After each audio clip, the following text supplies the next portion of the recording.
Social Impact CX, the podcast that helps you drive mission and make a difference with customer experience. Hello, everyone, and thank you for joining me for episode 35 of the Social Impact CX podcast. I'm John Corrigan, and I'll be your guide to how you can drive mission and achieve social impact with customer experience work. Thanks for listening. I always sincerely appreciate when you're able to take the time to listen in to Social Impact CX. I've had the opportunity to talk with a true customer experience expert recently on the subject of journey maps. Customer journey maps. I recently talked with Kerry Bodine about service design, and during that conversation, we started talking about journey maps, which journey maps is a subject that Kerry knows a lot about. And we decided then that the subject of journey maps was so important that we should schedule a second recording session to talk just about journey maps. And of course, Kerry Bodine is also an author and a speaker. I highly recommend her book, Outside In. And in full disclosure, my first exposure to journey mapping work was when I was a client of Forrester Research and worked closely with Kerry during her tenure at Forrester. She helped out myself and my team with journey maps. So our recording session on journey maps actually exceeded our prior conversation about service design, which was episode 33 and episode 34 of Social Impact CX. And given how important journey maps are to any customer experience initiative, and I think Kerry would agree with me on that, I'm very pleased to bring you episode 35, which is the first of 3 Social Impact CX episodes with Kerry on the subject of journey maps. You'll hear in this first part of our conversation that we really take it from the very beginning. What is a journey map? Why would you do a journey map? How important is visual representations of a customer's journey? What would you hope to get from journey mapping work? And much more. And then in the second and third parts of our conversations, which I hope you will tune in for, our conversation on journey mapping as it continues, we'll get into even more detail. But before we get started, my moment of gratitude, as usual, I'd like to say how thankful I am for the Social Enterprise Alliance. As I record this episode of Social Impact CX, I'm getting ready to go to Chicago, where I'll be attending the annual Social Enterprise Alliance Summit. And I can't wait to engage with such a great group of leaders focused on making things better for others. If you're somehow involved in a social impact organization and you're not familiar with Social Enterprise Alliance, you should really check out the great resources that they offer and see if there is a Social Enterprise Alliance chapter located somewhere near you. So let's get to the journey mapping discussion. For those of you who missed my introductions of Kerry Bodine in the recent Social Impact CX episodes on service design, Kerry Bodine is a consultant, an author, and speaker, and a true expert in using journey maps to better understand customers. You can keep up with the latest and greatest from Kerry at her website, kerrybodine.com, and you can also follow her on Twitter, where her handle is at Kerry Bodine. So I hope you enjoyed part 1 of my conversation with Kerry on the all-important subject of journey maps, and I hope you'll stay tuned for parts 2 and 3 of this fascinating conversation, which are to come sometime soon. Hello, everyone, and welcome to the Social Impact CX podcast. I am very pleased to welcome back Kerry Bodine, who is now a return visitor to Social Impact CX. Kerry is an author, a consultant, a speaker, an advisor, and really an expert and thought leader in the field of customer experience work. She's appeared in the Wall Street Journal, as well as Harvard Business Review, Forbes, Fast Company, and I am a huge fan of her book, Outside In. If you've not read Outside In before, I really suggest that you check it out. I think it's one of the most important books out there in the world of customer experience. Kerry previously joined us here at Social Impact CX to talk about service design and issues related to design and customer experience work. And that was a great conversation. I hope you check out those episodes. And I am really glad to have Kerry back again to talk about journey maps. Now, Kerry, I know you consult and you travel all over as a speaker. I'm going to, again, stop talking and let you say hello to tell us a little bit more about yourself and your work these days. and your background with journey maps and customer experience. Yeah. Hi, John. Really happy to be back and talking about one of my very favorite subjects, which is journey mapping. It's something that my company focuses a lot on. We do a lot of journey mapping training and journey map development projects with our clients across a whole variety of industries and sectors. Just a little bit about me. So design is kind of the red thread through my entire career. I started designing and developing websites back in the mid 90s, really at the advent of the modern web. And that really set me off into learning more deeply about how people work, how people use technology. And I essentially transitioned my career from helping people use technology, making technology easier to use, to making organizations be easier to do business with. And the whole concept of the journey is a key aspect of that, because people don't interact with organizations through just isolated touch points at one moment in time. They are trying to complete tasks, trying to accomplish goals, and that's where the journey comes in. So, full disclosure for our listeners, I was previously a client of Kerry's when she was at Forrester Research, and that is when I was first exposed to her great skills in the field of journey mapping. And so, Kerry, we started our conversation in the prior episodes about service design. And I think if someone is interested in service design, or not even, I think though if someone's interested in design, it's probably safe to say that they're interested in mapping the journey of whomever it is that they're working to serve. And so let's talk about specifically journey maps, especially since you're an expert in the field. If we could, let's take it from the top, just like we did with that service design conversation, if this is okay with you. For someone who's new to customer journey maps, what is a customer journey map? What's it all about? Why are they important? What do you get from a journey map? What's the value proposition? If you could just introduce the idea of journey maps to our listeners. Sure, happy to. So a journey map is essentially a diagram that visualizes the actions, thoughts, and feelings of a person or a group. And so when I talk about it, I tend to kind of break down that definition into its various parts. So the first part is that it's a diagram that visualizes something. And so that visualization is really key. The visualization helps you see at a glance what's going on. And so the primary visualization in a journey map is a timeline that goes from left to right. And then from there, there are various different flavors of journey maps that you'll see, but the most common one that you'll see is, so you've got your x-axis, that horizontal line running from left to right, which is the timeline. And then you've got a y-axis that's going up and down. And typically that up and down is showing you on the up parts of the experience that are good. And on the down slope, those are parts of the experience that are pain points, that are not going well from the customer's perspective.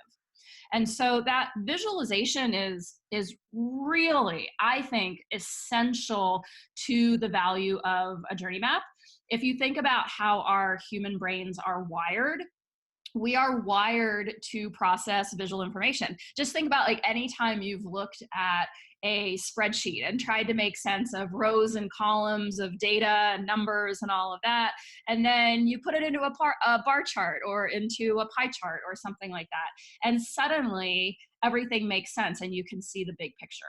That's really why the visualization aspect of the journey map is so important. It just allows people to see at a glance really what's going on, and it just resonates so much more clearly than a 10-page story or a 50 slide PowerPoint with lots of different charts and other text in it.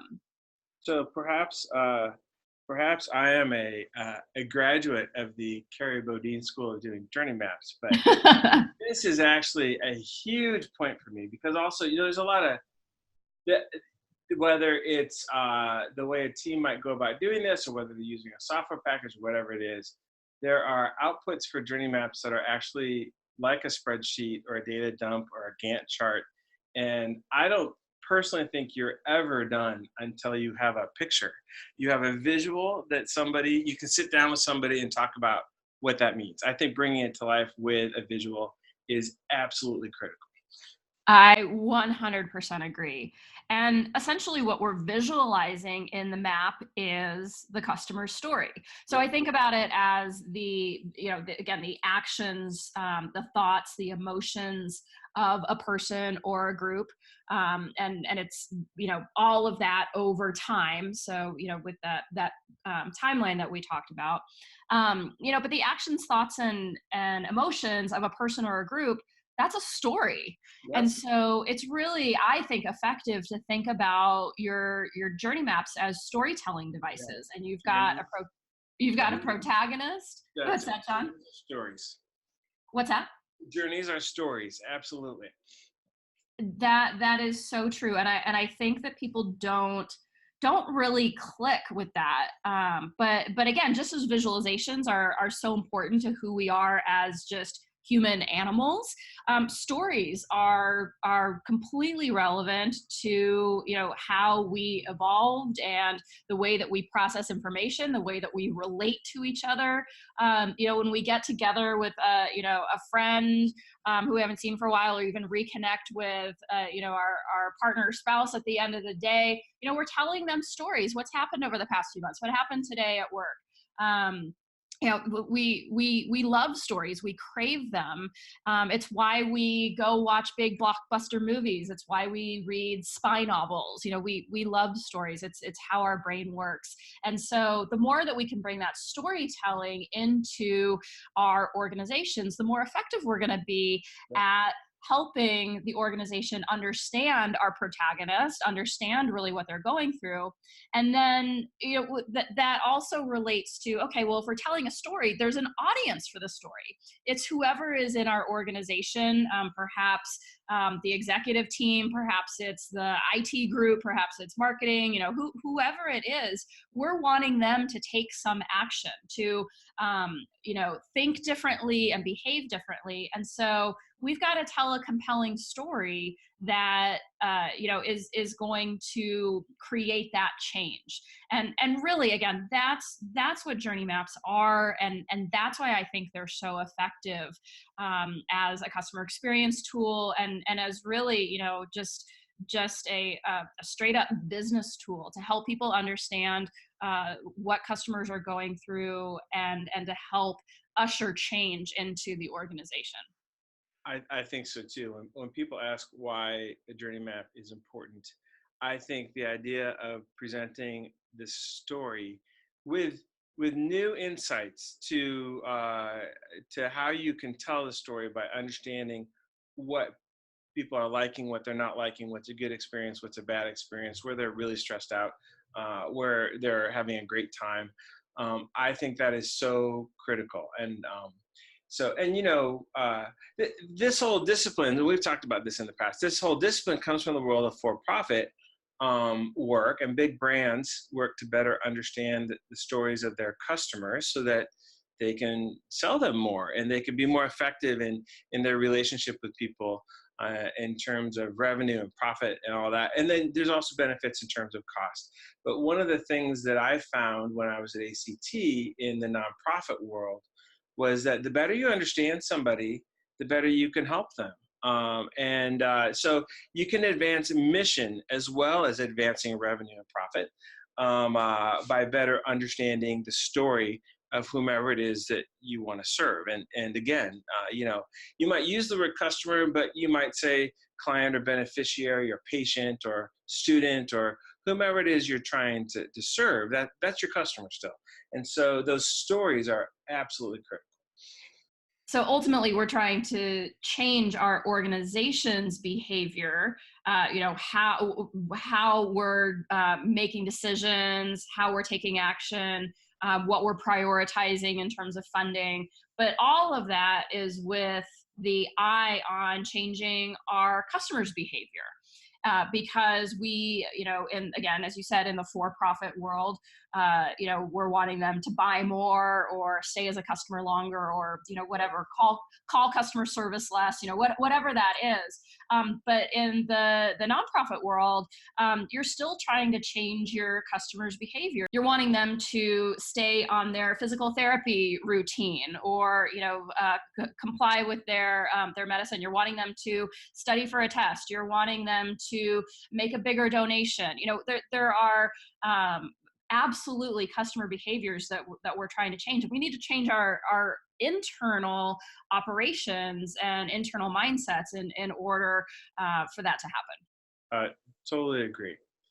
Before we move on from the idea of the basics of a journey map, tell me about how a journey map relates to gaining empathy for your customer or whomever it is you're trying to serve. Yeah, so a journey map is telling the story of a person, or sometimes multiple people. And we often think of our customers, again, whoever they be, whether they're supporters or donors or whoever, we're thinking of them in terms of segments. We're looking at women aged 25 to 35 who make this much money and generally live in the Northeast, or whatever it is. And it's really hard to empathize with women who are 25 to 35 and have 1.5 children and da da da. It's this big a fuzzy idea, and we're, again, like, this is really getting back to who we are as humans. We're not set up to empathize, to identify with big fuzzy concepts that are out there. We are wired to empathize with individual people, or a few people, whoever those are, our family members, our friends.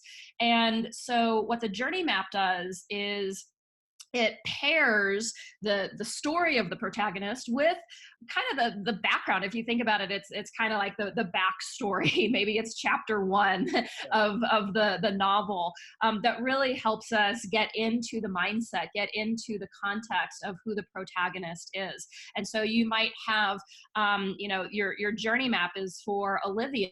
And Olivia is, 17 years old, and, she's wanting to apply for college, but her family doesn't make a lot of money, and she's, struggling to figure out how this is going to happen for her, but she's got all these big goals, and she's also got pressures, and, she has to work a job. It just tells the story of who that person is. And then, or again, kind of the background of who that person is. And then the journey map gets into, okay, what is that protagonist who now I feel invested in a little bit? What's their actual story? What are their pain points? What are they struggling with? And we often in journey maps bring in actual quotes from real customers that we've gathered through research, that really bring the story to life. And it is real quotes sometimes with, some cuss words in it, and sometimes things that feel like a punch in the gut, because we really want the organization to understand who the customer is and what they're really going through. And that's what develops the empathy. It might be cleansed a little bit to be palatable, but we really try to create journey maps that are as true to who the customers are in their language, so that we're really bringing that into the organization. Yep. And I think that level of understanding that's all about empathy. And the other thing is that I like, you touched on like the idea of a chapter. Journey maps can also get down to pretty discrete events. The journey of a customer can have more than one part to it, and some of those parts might be good and some of those parts might be bad. And I think gaining those understandings are pretty key as well. Absolutely. So speaking of good and bad experiences, given, I know you've done workshops and you've worked with a multitude of clients, are there any experiences or journey map findings that you can share that either led to those insights led to a better improved outcome because an organization or business was able to take action and make something better, or even stop, those insights allowed somebody to stop doing something that was creating a bad experience? Yeah, absolutely. And, I've got a couple of my favorite stories from over the years, and some of them are seemingly quite small, the outcomes, and some of them are actually quite eye dropping in terms of the financial impact or the impact on customers.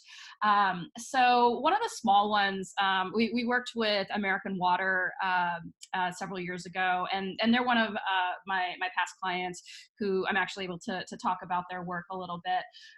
And what was really interesting, we were looking at the move-in experience. So if you're listening, if you've ever moved into a new home or an apartment, and you need to get the water bill, turned over into your name, that's the process that we were looking at. Okay. And one of the things that we found through the journey mapping initiative that we did with them was that their customers really had no idea where to start. They had no idea who to contact. Some of these, people were first-time home buyers. They'd never done this before, and so where do you start? Well, where would you start? Probably Google, right? So Yeah. you're Googling something, related to turn on water for my home, something really basic. And what they realized is that they had 200 different customer facing phone numbers.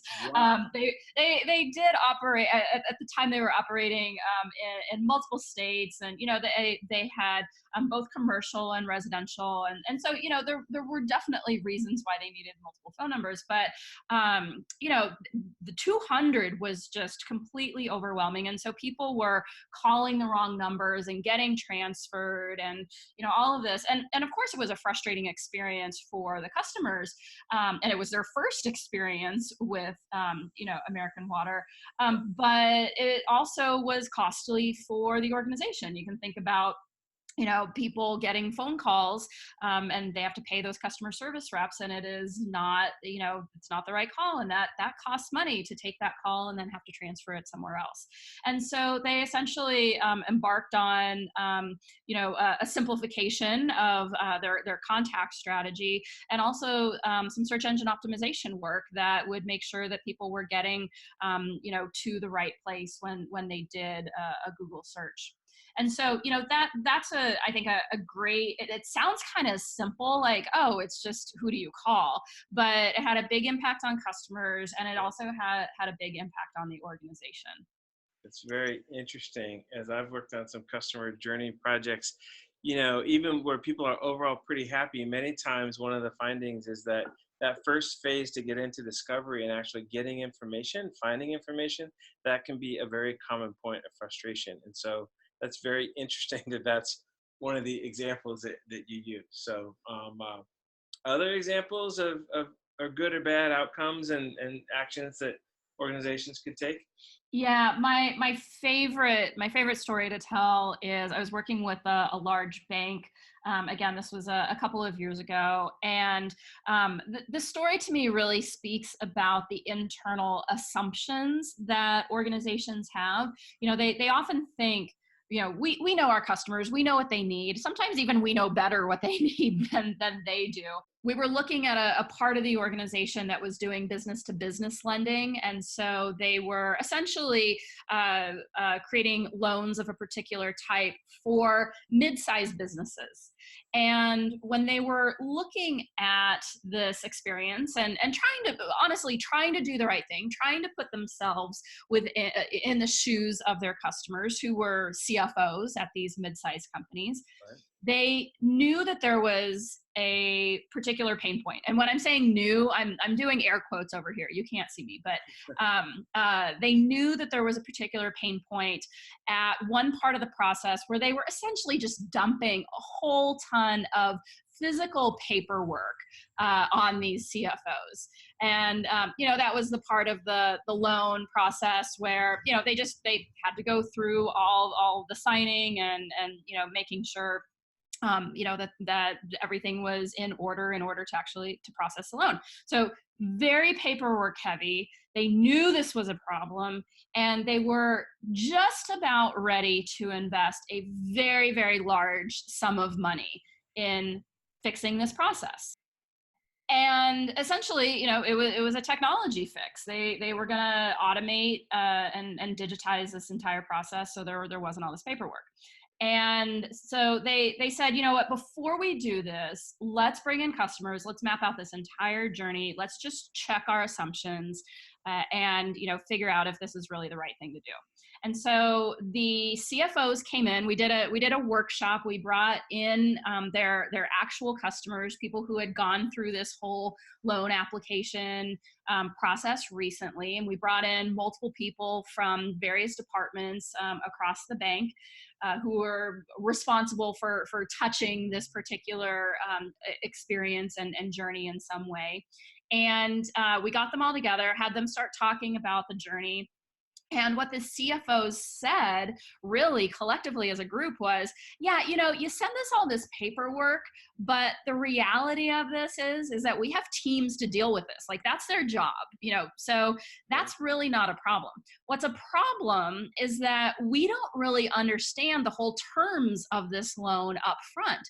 And so what they were essentially begging for during this conversation was the equivalent of XYZ for Dummies, whatever the name of this loan product was, but XYZ for Dummies is what they wanted.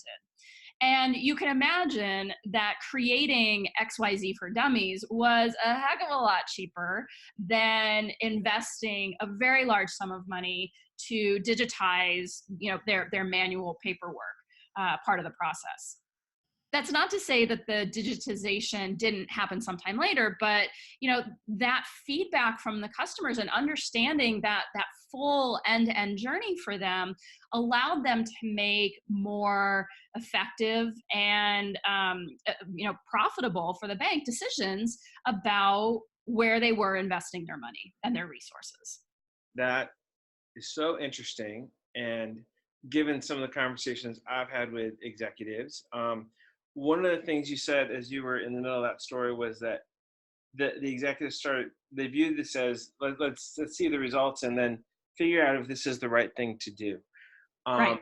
When I was at ACT, and that's where we first got to work together and know each other a bit, that we were focused on helping underserved students, first generation students from different underserved backgrounds, low income, whatever it was. And understanding the process as they signed up for a standardized test and they took the test and all those things, they got the score report.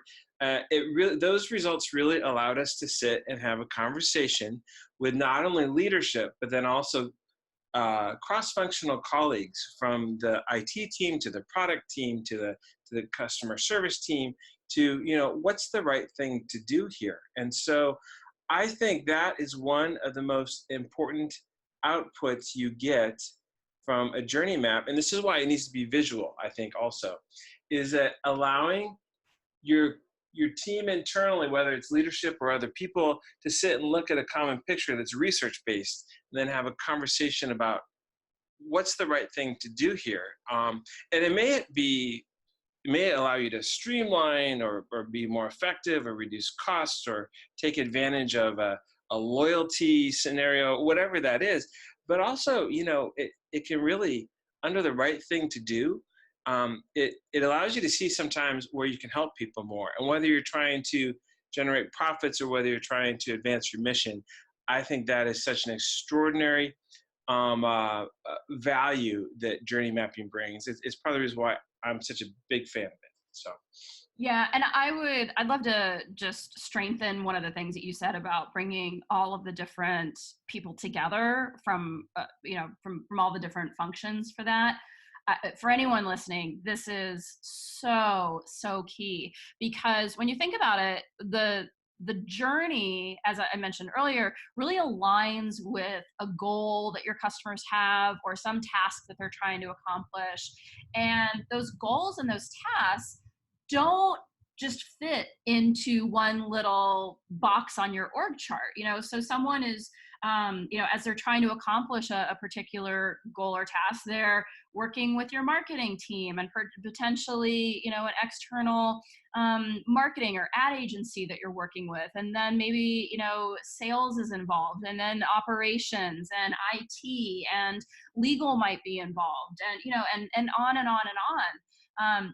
Or parts of the organization like finance and human resources, all of these different parts of the organization impact the customer journey in one way or another.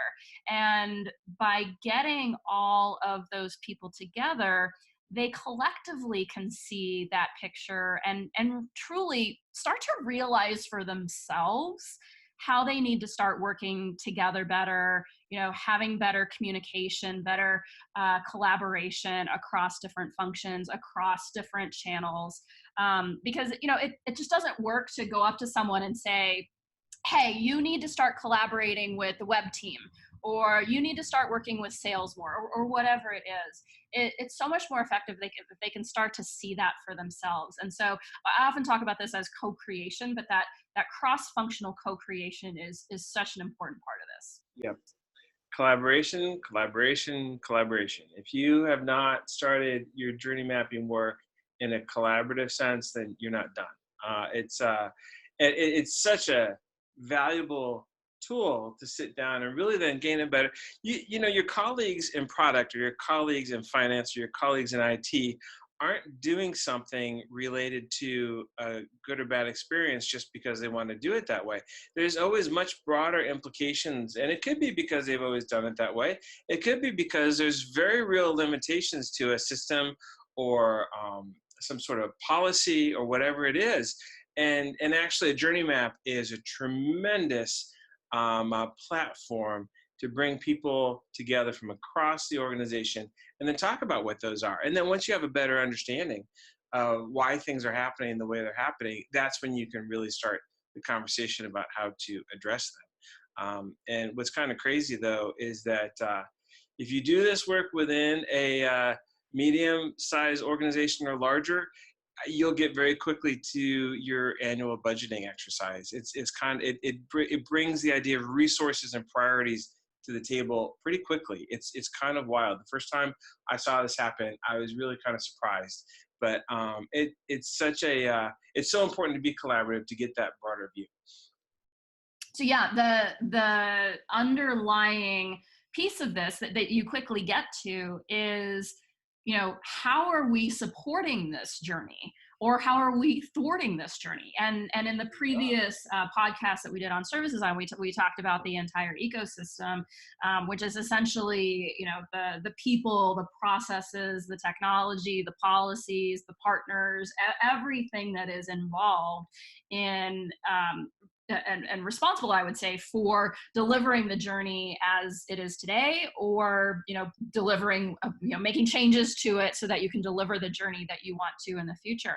And so, yeah, you very quickly get into those decisions. You start looking at where the organization is allocating its funds and where it's not, and also you start looking at, well, why are we doing things a certain way? And when did this even start? I was working with an insurance company earlier this year, and we were doing a workshop together, and what we were looking at there was essentially the renewal experience. And they said, okay, well, at 60 days we send out this renewal letter, basically telling them that their policy is going to expire, they need to renew. And then at 30 days, we send out another letter. And they were like, wait, why do we send out the 60-day letter? Like, do people even care about this? Is this actually helping customers? How much is this costing us? And why did we start doing this? Really, what was the reason? And is that reason even valid anymore? So yeah, you really do, through this exercise, start to examine some of the key operational and financial decisions of the organization. It's so true. And then to bring back collaborate. I mean, you need to be collaborating if you're going to go down the path to make some of these discoveries, because otherwise you're going to find yourself in a very awkward position of telling product or finance or IT or whomever, no, you're doing this wrong. And if you don't have You don't want to do that. No, you don't want to do that. If you don't have the established relationship and the established collaboration of, hey, we're all part of this, we're all trying to make this better, then you've got a pretty tough situation in front of you by telling somebody, you're doing X wrong, our journey map says this. It should be all of the organization's journey map so that we all can try and be better. That's the only way you're really going to make progress. And you're going to do that by bringing people along for the ride from the very beginning. This has been Social Impact CX Podcast, episode 35, the first segment of 3 in my ongoing journey map conversation with customer experience expert Kerry Bodine. If you found our conversation interesting, you can find Kerry online at kerrybodine.com, and her Twitter handle is also at Kerry Bodine. Do you have thoughts or questions about journey maps after listening to episode 35 of Social Impact CX with Kerry? As always, you can ask a question or make a comment here at Social Impact CX a couple different ways. First, you can send an email to comment@socialimpactcx.com. That's comment@socialimpactcx.com. You can also find us on Twitter and post a question there. Our Twitter handle is @socialimpactcx. And please follow us on Twitter to stay up to date with new podcasts and other related content. You can also find me on Twitter at the handle John F. Corrigan. We've expanded where you can find Social Impact CX, and hopefully you'll be listening to it wherever you get your podcast. We are now on Spotify, in addition to Apple Podcasts, Google Play, many other places like SoundCloud and YouTube. If you're following us at one of those locations, please feel free to post a question in the comments section, and we'll do our best to keep up with you and respond. This is John Corrigan reminding you that, especially in social impact work, it's important to understand that your mission is really all about someone else's journey. And the more you know about someone's journey, the more you can help. Thanks for listening to Social Impact CX.